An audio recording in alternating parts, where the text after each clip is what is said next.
real estate, fitness, and no bullshit real life talk.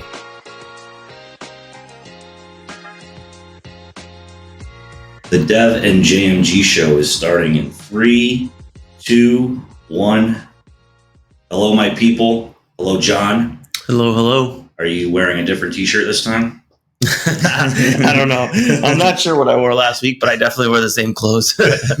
So whatever. That's what I try when I come to the podcast, to try to make sure I'm wearing something different. Because basically for me, I have like all my just casual clothing and like gym clothing. And then if I go to meet with clients or something, or I know I'm going to be out in public a lot, then I have my little selection of Henleys and polos and stuff like that. So, and then I'll clean it up a little bit. Yeah. But for the most part, life of a real estate agent, if I'm not out running around and with clients, I'm a little bit more relaxed because I can and I want to. And I enjoy it more. I do too. I agree. I'm a comfort guy. Yeah. It's comfort all the way. One of the styles nowadays is oversized t-shirts. And I have a whole bunch of them. Not that one. No. So I wouldn't wear an oversized tee to a client meeting. It's a little bit too, I don't know, new age, urban, whatever. Yeah. But yeah, I love them. Super comfortable, super comfortable. And if you got wide shoulders, I just fill them out. I was like a tank. Yeah. It's a great look. It's comfortable though, right? Oh, that's why I wear tanks all the time. Yeah. Because I love I wear tanks so much now that like putting on a t-shirt, I'm like, oh, this isn't as comfortable as a tank top. See, I actually don't wear tank tops out in public if I can, because it gathers too much attention. Because people will just look at me and then they'll start conversations with me about it. And I don't mind the conversation. You're probably right. I guess I just feel awkward because I look really abnormal. I have like veins running all over and everything. Like I look weird, and then part of me feels like a douche. So it's because I was in the grocery store and I'm like, please, no one talk to me. I went straight from the gym. I'm like, please, no one talk to me. Please, no one talk to me. Please, no one talk to me. This old woman looks up and she goes, welcome to the gun show. I'm like, yeah. I'm like, nice. I try not to wear tank tops. I was like, why? She's like, you just made my day. And then she's winking at me and everything. This is old lady. She goes, you sure you have a permit for those? I'm like, oh my God. So I already gather enough attention sometimes. What do they say? Like, you can try to get by, but watch out for the traps. Oh God. Yeah, we're gonna trademark that. So we have quite a few cool things going on, for sure. I mean, we're going to save probably the best of it for last, which is what's going on in John's world and his team's world, and what I'm also. Well, if it's mine, it's got to be the best. Yeah. No, it's great news, and also I'm also in the considerations of making that transfer over with John. So we will see. I think we're roping them in. We're trying. Yeah, I think it will all make sense. So, anyways. First and foremost, what John and I were talking about prior to starting this camera roll is investments. And he asked me what my opinion is on buying properties all out in cash, if you have the cash, or leveraging mortgages, leveraging debt so that you can build out that portfolio. So I'm having a internal struggle right now with the direction of me versus where I think the world's going versus where I think real estate investing's going. And I think it really depends on your goals. I think that's really what it comes down to. What do you personally want for your goals and in life? And I think there's like the comparison. I think the two best guys to think about are Dave Ramsey and Grant Cardone. If you're comparing what to do, and like Dave Ramsey is everything cash, don't ever take out any debt whatsoever, right? He's all cash. If you can't buy an apartment building cash, don't buy it. If you can't buy a car cash, don't buy it. Grant Cardone's like leverage everything. Debt is good. Good debt is good, right? Not bad debt, but good debt is good. And you can move much faster and buy more things and acquire more wealth, and which I would agree with Grant 100%, but I wouldn't disagree with Dave Ramsey either. Yep.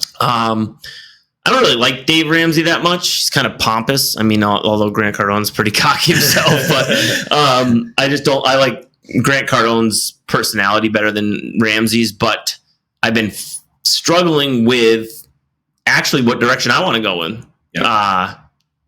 With continuing on the way I'm doing, or like the simpler life of less problems and less headaches. Yep. And just trying to lower all your debts and pay everything cash and live simpler and have less to deal with. Well, that's really what I'd like to kind of discuss like today a little bit with Devin on his thoughts on that, because he's got some perspective on it. So, well, you just said it perfect. I mean, that's exactly where my brain goes, right? So if you're almost trying to build out an empire in a way, you're going to have to take up the lending process and accumulate some debt.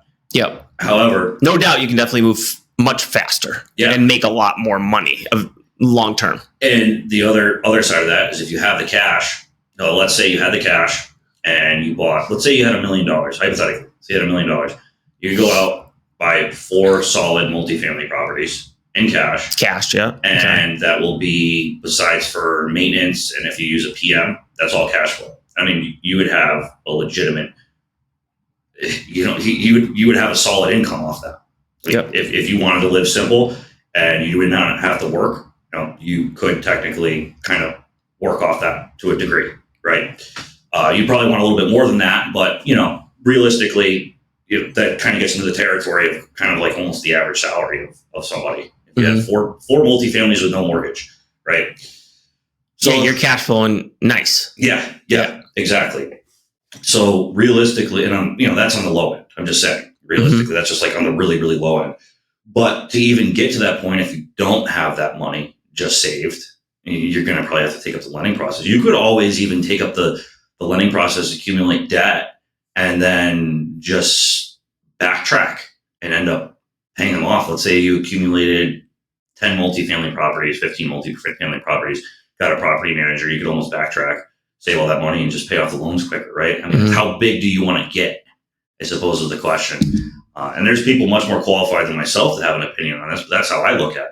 Like for me, I will 100% be taking up the accumulating debt and building out that portfolio and until I see where it is that I want it to be, and I know I can live financially free. That's kind of my goal. And then also to leverage our brokerage and the possibilities that we have there. And I see a financially free future where I don't really have to work much. That's the goal. That's everyone's goal. That's what everyone should be, going toward as real estate agents. But I think on the investment side, I mean, big investors will kind of, they ride the market, I guess is what you call it. And they're gonna keep their properties at a certain amount of debt leveraged that, if you look at real estate over time, it's up and then down and then up and then down. But that line is just continually, gradually all the way up. I mean, over history, it's just a straight up line, slanted, right? Yep. But it's up and down along the way, but it's always increasing eventually. So what investors will do is they ride that market and they will refinance their properties whenever the market's high, and they take out all the extra capital that's in their property to leverage it. That money that they take out is tax free because it's financed. So it's tax-free money. So if I have I'm just going to use really easy numbers. If I have $100,000 property and the bank will give me up to 75% of that value, they're going to give me $75,000. So if at some point I only have a $50,000 mortgage on it, I have $25,000 that I can now take out, put into my pocket, literally tax-free. Then I have a $75,000 mortgage on a $100,000 property. So I'm still 75% LTV on that property. So investors will constantly do that in much bigger numbers, right? Like millions, 2 millions, 5 millions, 20 millions, whatever. And they get all this money tax-free. That's how they get rich, and they get rich quick. Now they could be stupid and go buy yachts and all that other stuff, or they could go buy more real estate with that money, right? Yes. And then they also use it as depreciating factor, that you can depreciate real estate when you do it. So I understand that whole argument. That makes a ton of sense to me. I mean, free money, right? Tax-free. The risk to that would be, what happens if the market you do that to a lot of properties and then the market tanks, or something happens. I think there's got to be a conservative line to that. I don't think you should just over leverage. Like, a lot of people I've talked to tell me to keep my portfolio at 50 to 60% of my LTV for the entire property portfolio. That way you're safe. If the market shifts up 10, 20% up, you're still safe. If it shifts down, you're still safe. So 50 to 60%. And that always made sense to me. I didn't want to be up at the 75%. I didn't want to over leverage. So that number actually made sense to me. Now, so I get that argument, and you can move so fast. Like, when you start to see this happening, like, I could have been so much more aggressive than I was or am right now with my properties. I just choose not to be.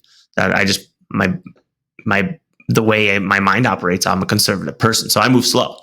But I could have seen myself so much further if I wanted to be. I'm not comfortable with it, so I won't do it. But, and then so that's the debt side of things, right?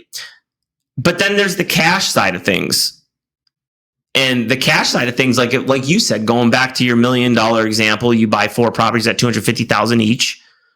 You cash flow a lot, right? Whatever that cash flow is, let's say $1,500 a piece a month. That's $6,000 a month that you're cash flowing, right? Yep. You're not going to be stupid and just go spend that. You're going to put it for reserves, some of it, right? You're going to need capital improvements, maintenance, things like that in the building. So you want to be smart about it. But technically, you're putting $6,000 in your pocket every month. Something could be said about, at the end of the year, 6,000 times 12 is what, 72? Yeah. So you're making 72 grand a year. Yeah. Well, why can't you just go buy another property with that and then buy a property every year? Yeah. Or at least a down payment, right? Or maybe you could find a cheap fixer-upper in Springfield or surrounding areas for 72 grand, right? So every year you're buying a property, and you're literally buying cash, like every property. I could see that accumulating pretty fast, right? And much less risk. But again, you don't get the benefits of that free money either.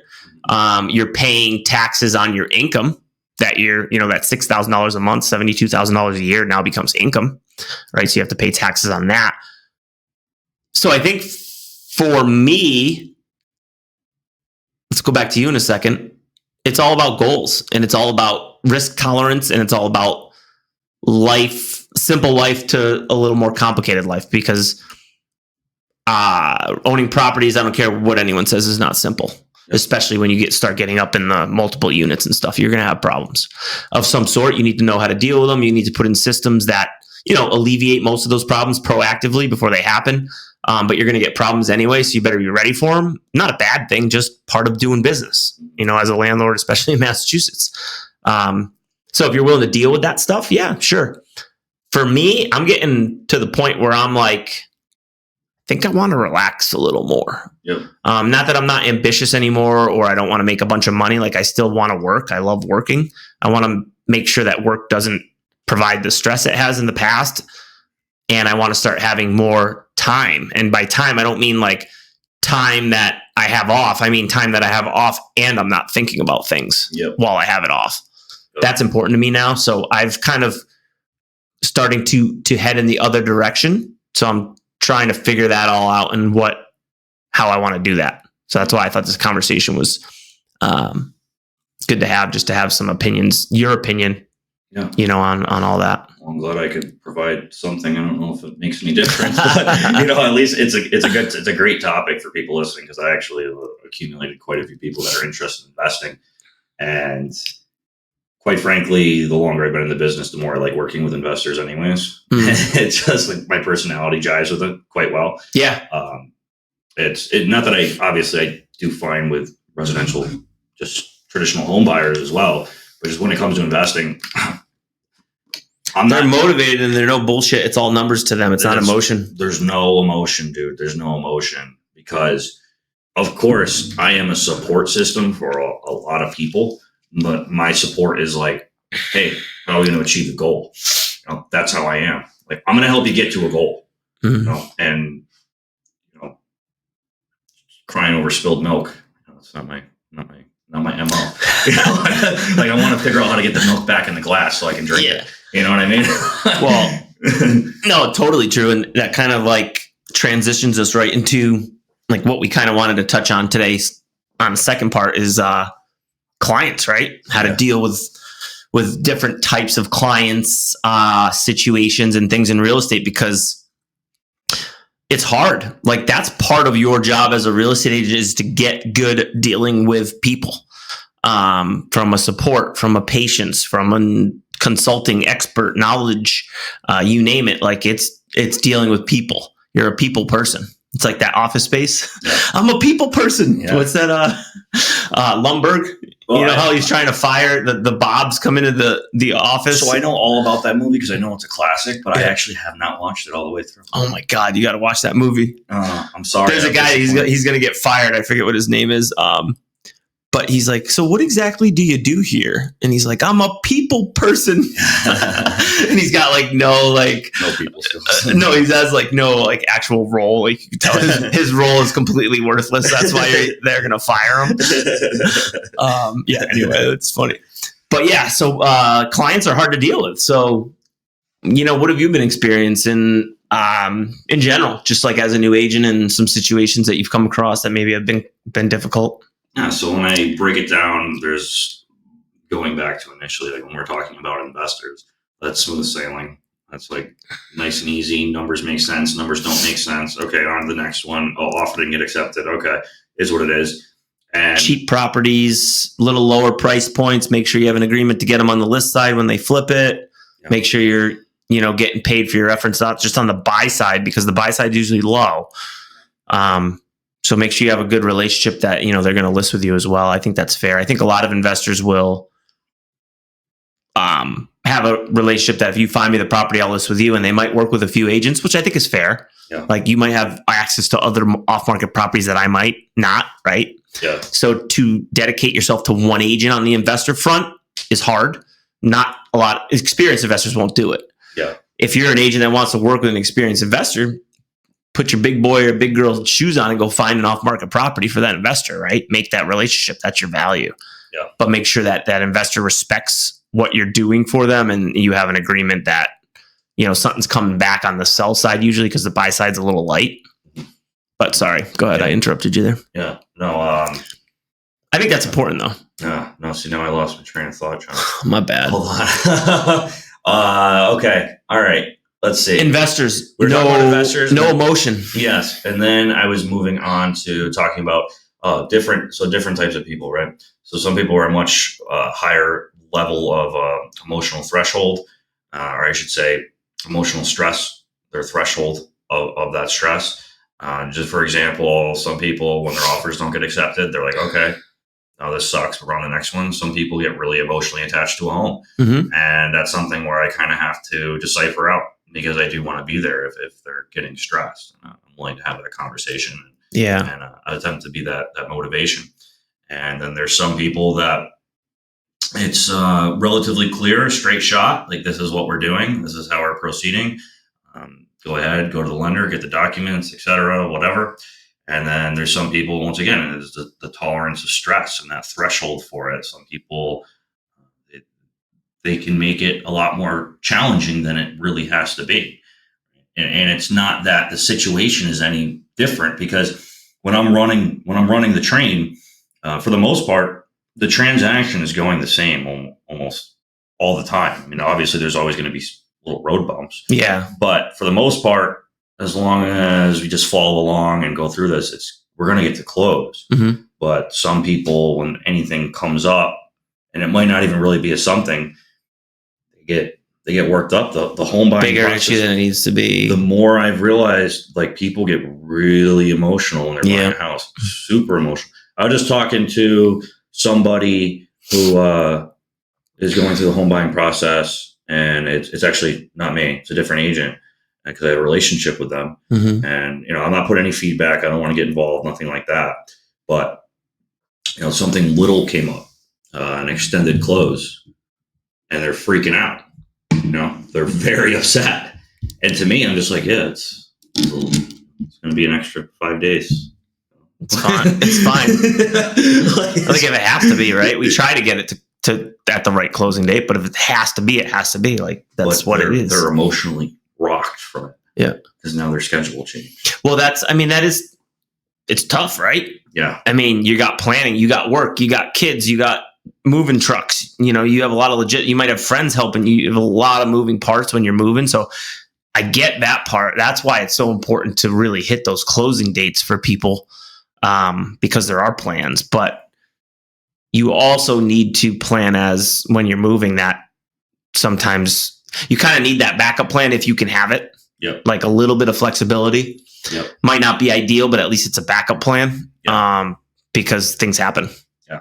And you know what? I mean, it does suck, but the reality is you're going to close. Mm-hmm. Like, you're going to get to closing and then it's going to be over with. Yeah.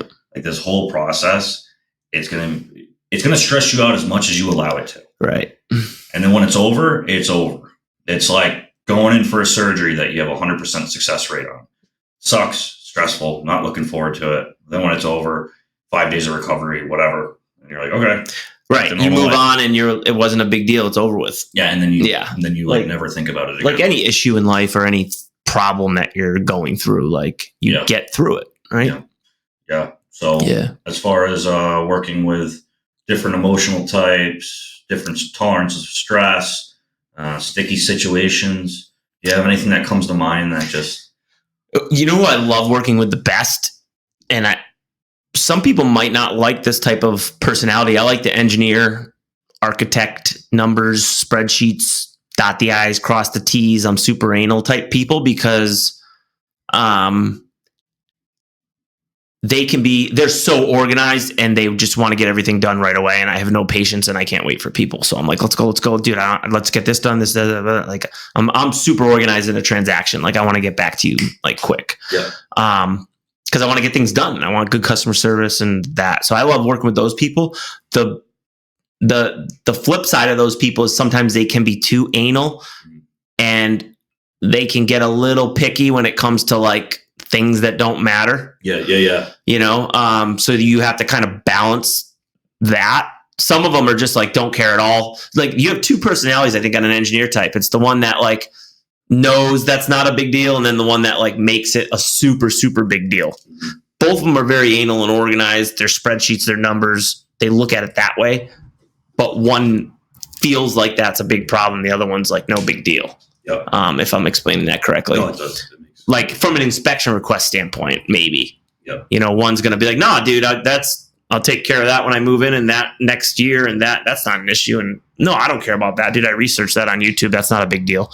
And then the other one's like, no, I want all that shit taken care of.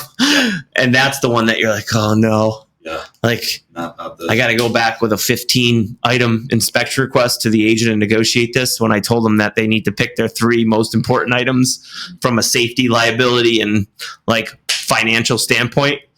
Because you will tell people, like, inspection requests, when you get an inspection, the point is to find problems wrong with the house, right? To point them out to you. One, it can be a very good tool, right? Get that nice digital report. You're going to look back at that every 6 months. And you're going to see what was on it, and you're going to go check out those items in your house, just like maintenance. Houses have maintenance. Yep. So I always say that digital report is key, and it's great to have. But it's not to nitpick the house and just beat it up and ask for every little tiny thing that comes up, because there's going to be a bunch. So what I tell my buyers is, listen, things are going to come up. What we're doing here is we want safety, liability, and financial. That's what we want to make sure that you're getting into this house, that it's safe. You're not getting any liability things, and financially, it's not going to be a burden on you. Therefore, there's going to be 2 or 3 items that we're going to tackle probably on some requests. Pick out your 2 or 3 biggest items. We can maybe negotiate them. Maybe there'll be none. Maybe they'll not be a big deal. But there's going to be probably some items. We're not here to make a laundry list. We're here to make sure that you're protected from a homeowner standpoint. There's maintenance things on houses that are going to come up. Yeah. That's really how I explained it to them. Yeah. What happens if they push further and they're like, no, I want it all? Not the whole inspection list, but let's say they got like 6 different items and they're like, that's it. This is what we're doing. Well, first of all, I'll sit down and review it with them, right? So like it's either in person or, you're on a phone call. Hey, look at item 3, right? And I'll usually sit them down and just talk to them about it. And I'll give them my opinion. Hey, item 3 is not really a big deal. Like that happens all the time. I see that all the time. You can just do this. Oh, I didn't know that. Like that can be a conversation to eliminate some items.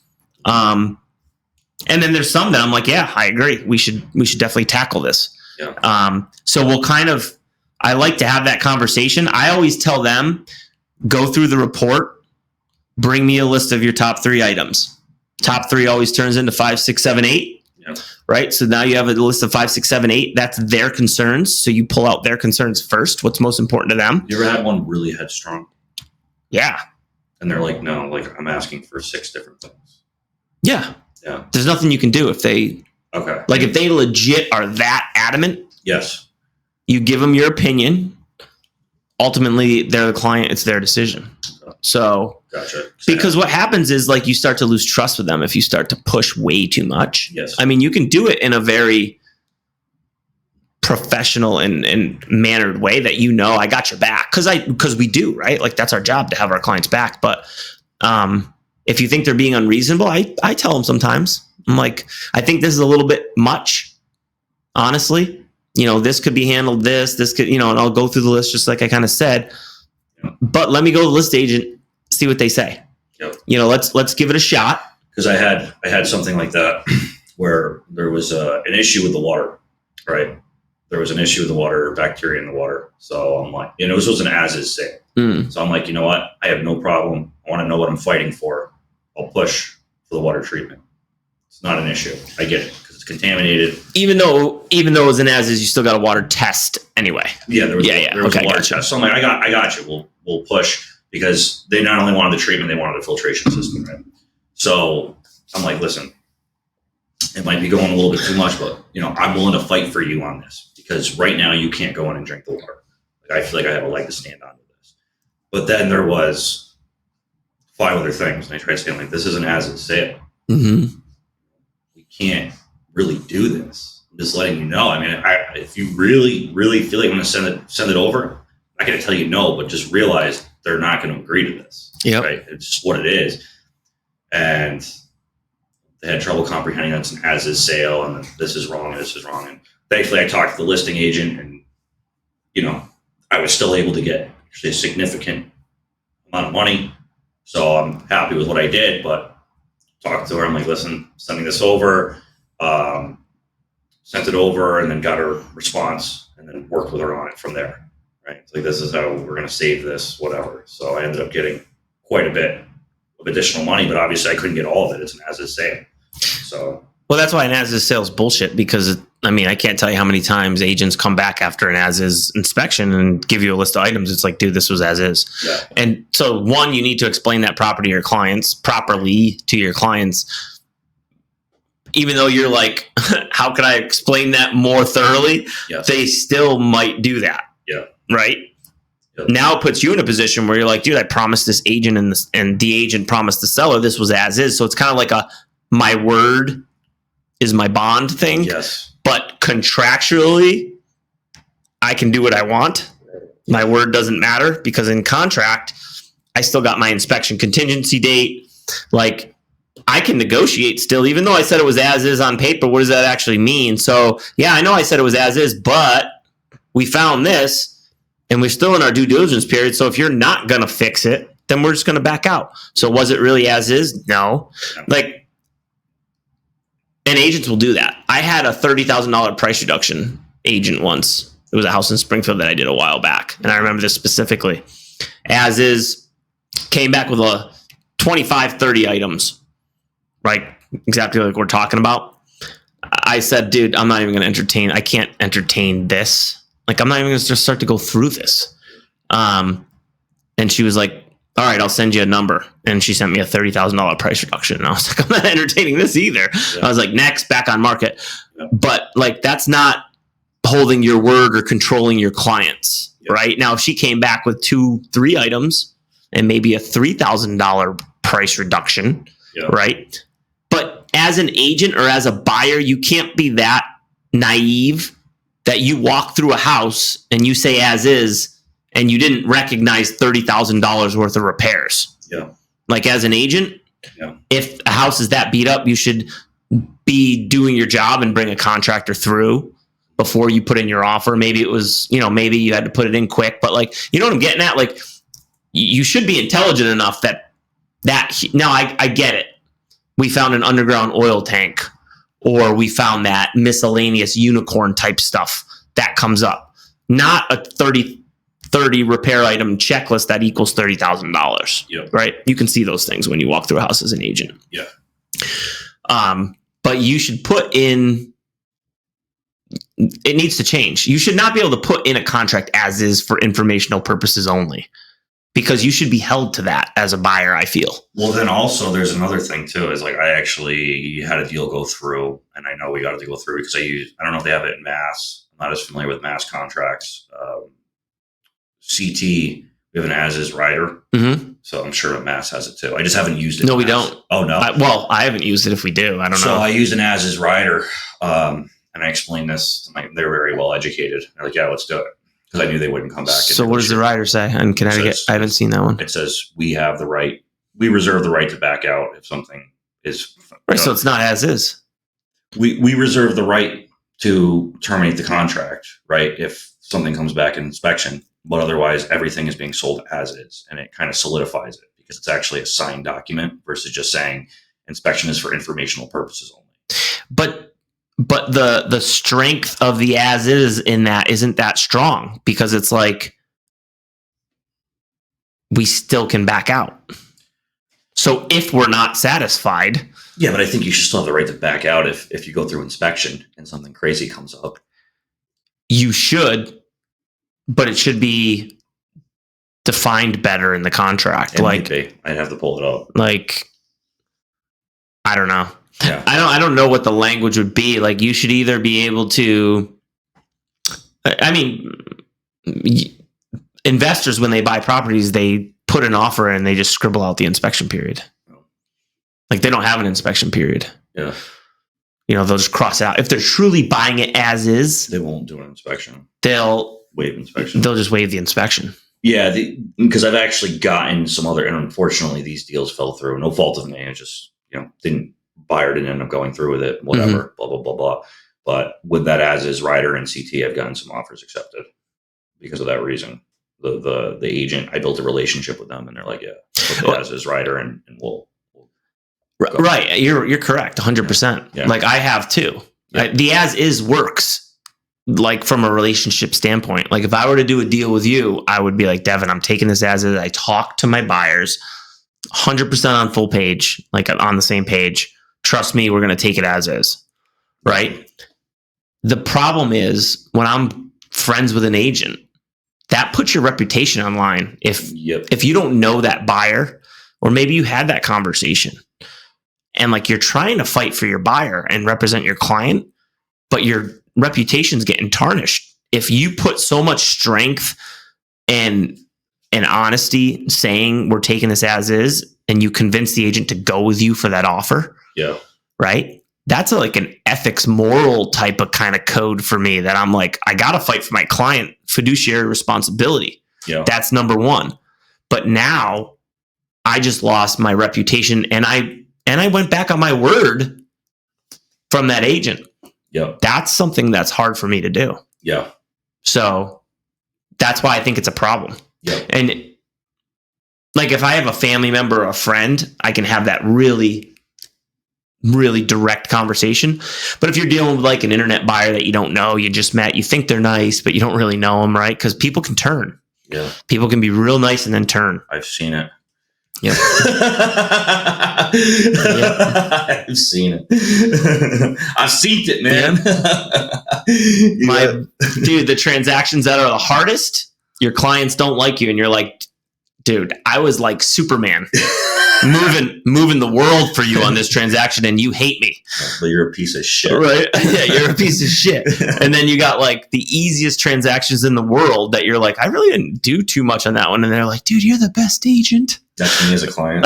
That's you're like, thanks, I didn't do nothing. That's me as a client. I swear to God. I remember when I bought my condo. when I bought my condo, and I didn't know anything about real estate, definitely not the way I do now. And when he asked, like, well, what do you want to negotiate on this inspection? I'm like, I don't know, dude. What do you think? He was like, are you serious? I'm like, yeah. I'm like, you know more than me. I'm like, what do you think? He's like, okay, I got you. And then I think he got me like $10K off the condo. And because I trust him. I was like, just do your thing, dude. Yeah. You know what you're doing. And then when we closed and everything, I'm like, I just didn't know. So I asked my mother, and I go, I'm going to buy him a gift. She's like, don't buy your agent a gift. He's supposed to buy you a gift. He made money off you. I'm like, no, I want to buy him something. I still talk to him. People buy their agents gifts sometimes. Yeah. I just didn't. I didn't know. He didn't buy me anything. So. Yeah, no, I'm telling you, when you have a good agent, like a good agent, it does a lot for clients. The problem with this industry is there's too many shitty agents. Yeah. You know, so if you get a good agent, that's why good agents get a ton of business, because, fortunately for good agents, like the competition, you can stand out really easily if you're a good agent, because there's so many bad agents. Yeah. So. Yeah, dude, when I can't, I've seen talking to other people, and they're like, yeah, I messaged my agent 3 days ago and he still hasn't gotten back to me. It's like, what are you doing? Yeah, I know. I know. I actually got to take it easier. You and I have talked about that. I'm too quick with the responses. Yep. I gotta, and when it's time, when I'm doing something personal, I just need to turn my phone off. I am starting to do that now. Just put it on silent, whatever, because if something happens that, I can't do anything about it that second anyways, and all it does is just There's nothing wrong that says I'm in a meeting. Yeah. I'll call you back in 2 hours. Yep. Get back to you if it's 11 a.m. Hey, in meetings, busy day. I'll get back to you by 4. Yep. That gives you 5 hours. Yep. But at least they know. Yep. Or anything important. I'm in a meeting. I got a busy day. Like something regarding that. Yeah. Or, you don't need to text them back. I think it's very, very reasonable to get back to someone within a few hours via text. Well, that's the thing. I normally have 10 to 15 text messages in my phone at all times. Yeah. And I use it as an archive. So obviously the personal ones take a back seat, and I got to gauge how important it is. Mm-hmm. And because if it's business related, then I need to get back to it sooner, obviously. But if I spent my day just texting back and forth with everyone who texts me, dude, I wouldn't be able to do anything. Yeah, exactly. I can't do anything. Yep. I physically cannot do anything. And then I doubt, if someone's listening at this point and you happen not to be an agent, and if you have a good agent, they're going to get back to you. They're going to get everything done. That's the important part. But just realize, even if someone is only working with you as a client, we have to be finding more business too. Like there's so many different moving parts to being an agent. So yes, your deal is of hyper importance to me. However, if I can get back to that, I have to also be building my business at the same time. It's not just one transaction. I'm trying to maneuver all these things at once. And believe me, if it's important, hell yeah, we're going to get it done like that.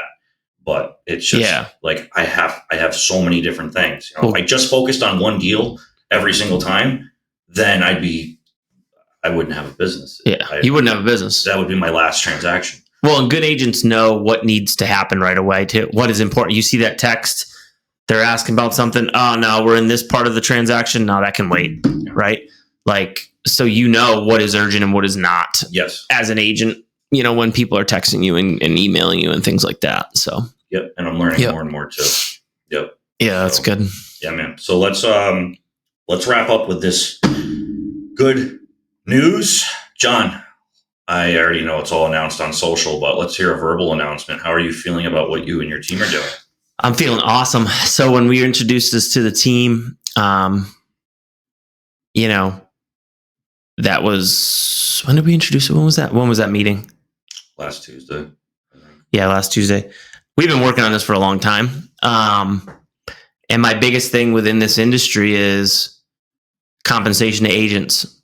I think, and this if you've been in the business, brokers and team leaders make all the money and they leave the agents to making crap. That's been my mission since day one, is for agents to make more money, because we work really hard as agents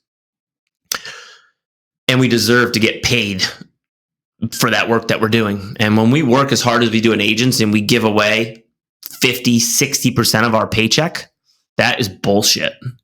So I strongly recommend if you're on a team that's happening to you, you look around. Okay. So we had our compensation from our old team, the agent shop. And I had this vision of where we were going, me and Tracy. And it was going to be difficult to get there. I'll say that.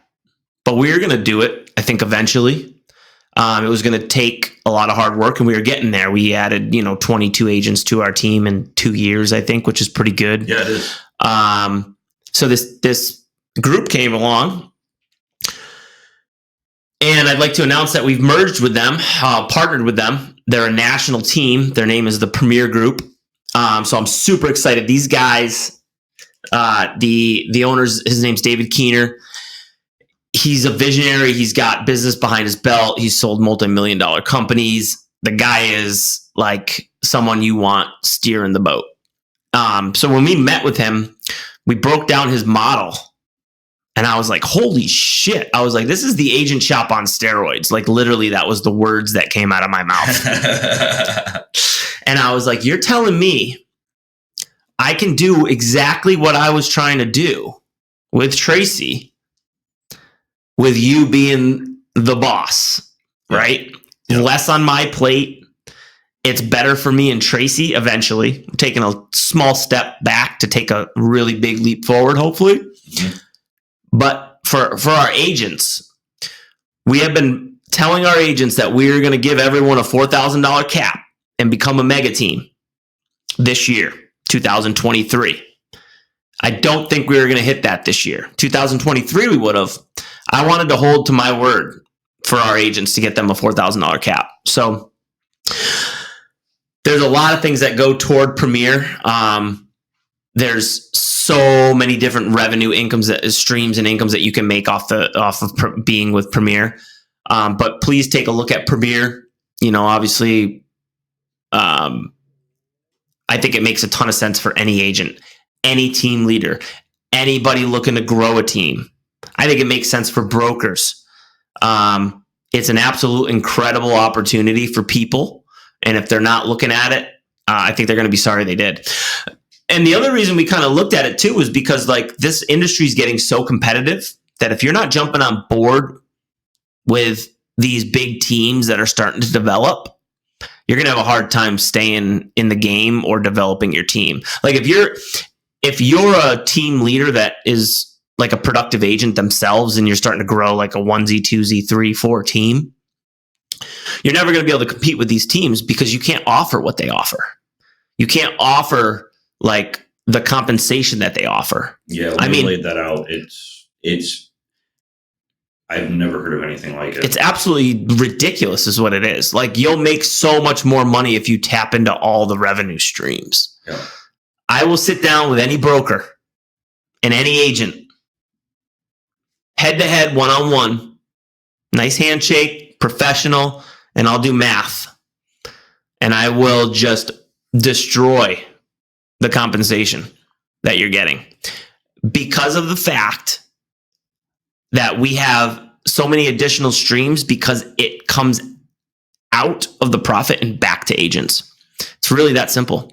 It's the way I saw it is it's eXp model enhanced even more. It's an eXp inside of an eXp. It's an eXp inside of an eXp is exactly what it is. That's a great way to describe it. That's when they were laying it all down. Yeah. It was an enhancement off of everything that eXp is already offering. Yeah. And I mean, this isn't something to go crazy over, but just to give you an idea, as long as you're doing a standard amount of transactions per year, they're just sending you money on a monthly basis.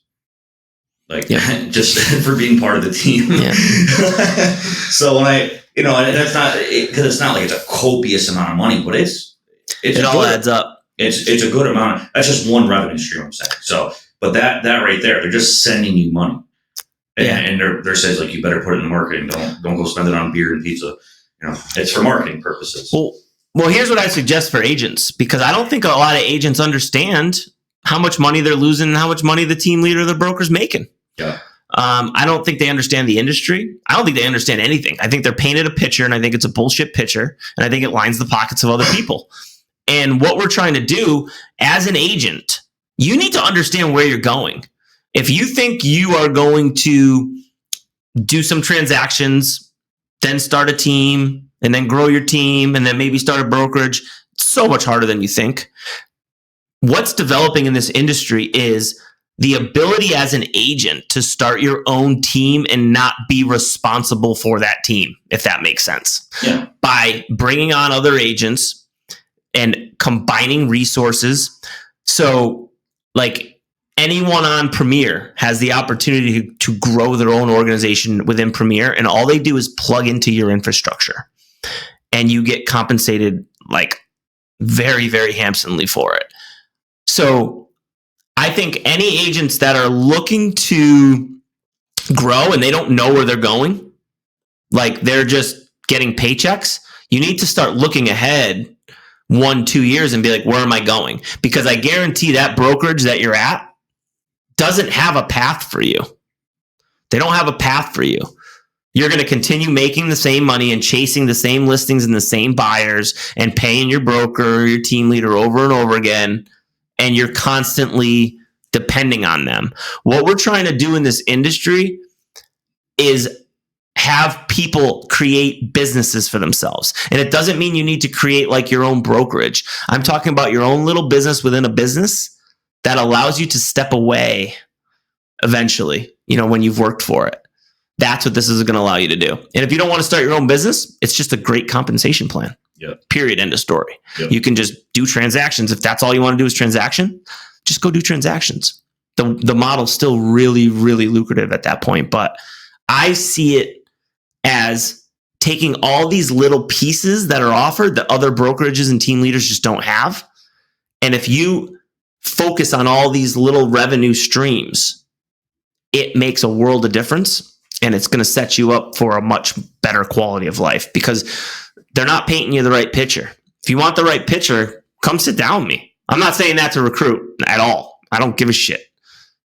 I like to tell people the truth about this industry, period, because I don't think it's good. I don't think this is a good industry. I think it can be for a lot of people. It's bad for a lot of people. So, like, there's a lot of things that need fixing. And honestly, I think people are starting to wake up to that. I really do. I think people are starting to wake up. I think team leaders and other brokers and eXp models, you're going to see stuff coming in because it's finally to the point where it's come back.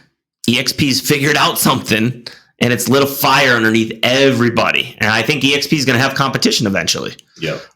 Because they're the leader in the pack right now and they're going to continue to expand rapidly like they have been. But that doesn't come with competition. I mean, there's already a few out there that are starting to knock on the door. They're not going to, I don't think they're going to make a big dent, but they're out there because the industry's changing. And what I've realized with my experience is that profit margins are so slim in real estate that you have to do volume. So if you can't do volume, you can't compete. So if you're an agent that's going to look to grow a team or a brokerage, you better be doing 50 million minimum a year, 75 million minimum a year. Else you're not going to be able to compete. You're not going to be able to provide the value because you're not making the money in order to put it back into the business to provide the value. And Premier Group at eXp has a phenomenal model. I've never seen anything like it. So check it out when you get a chance. And you'll be surprised. If anything, know your competition. Even if you're not going to leave, like just know what's out there. Know the industry. Get knowledge about the industry better. So, well, yeah. So I can tell you from somebody who isn't as deep into it as you yet, right? Because right now I'm focusing obviously on the transaction side, and obviously I still talk to people about real estate. I can't tell you how many young people I run into.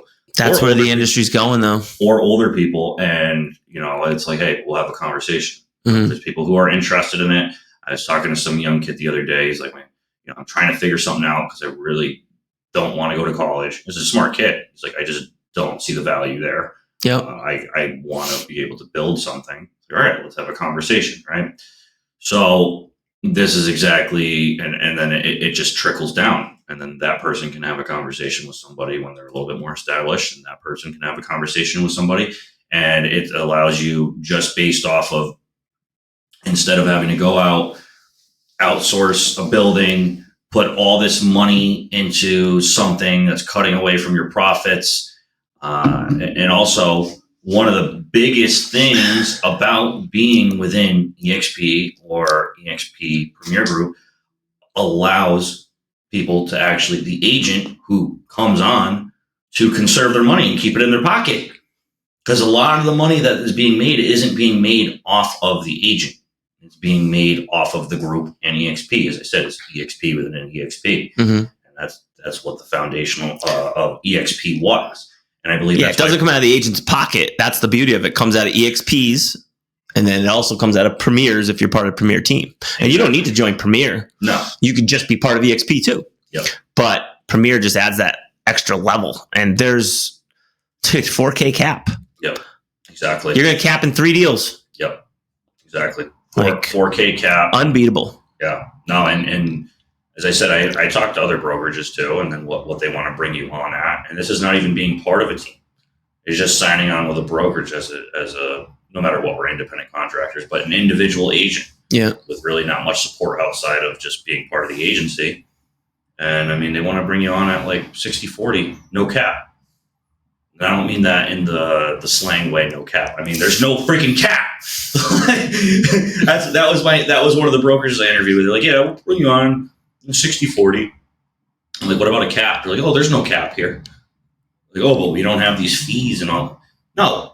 That's a lot of freaking money, man. Ton of money. Yeah. If you're a producing agent, that's a lot of money. Yeah. Like, I mean, you can go to, if you want to go do 3 transactions a year as a real estate agent, then go work for 100% brokerage. Yeah. Or whatever they are. They're out there. Yeah. But when you're going to do, if you're looking to develop a business, that 100% brokerage is that's going to water you down. Yeah. Like the math doesn't make sense at 100% brokerage if you do business, believe it or not.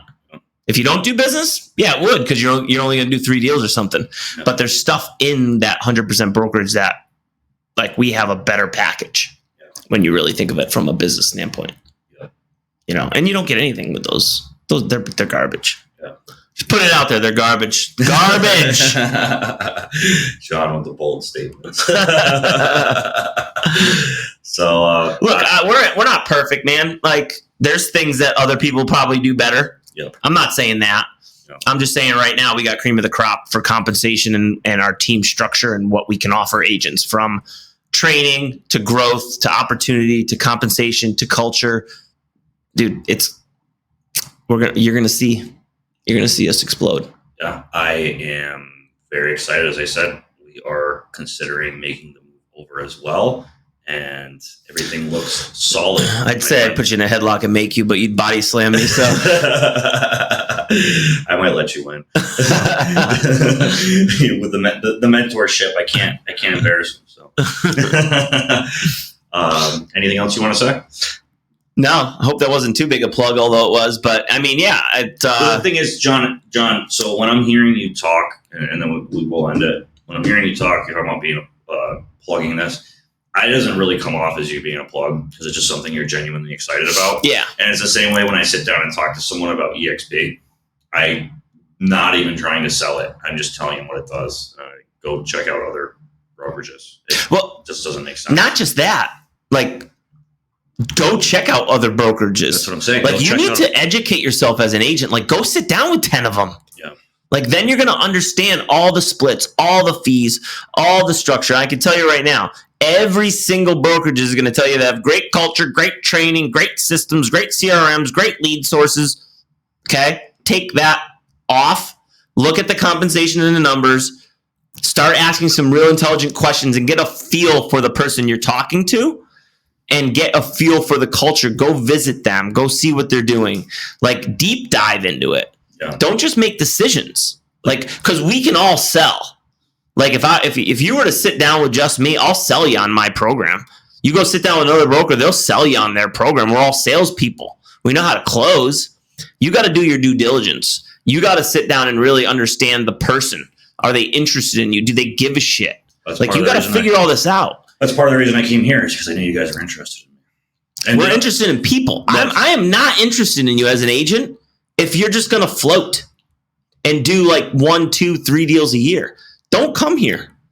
Go to another broker that doesn't care about you.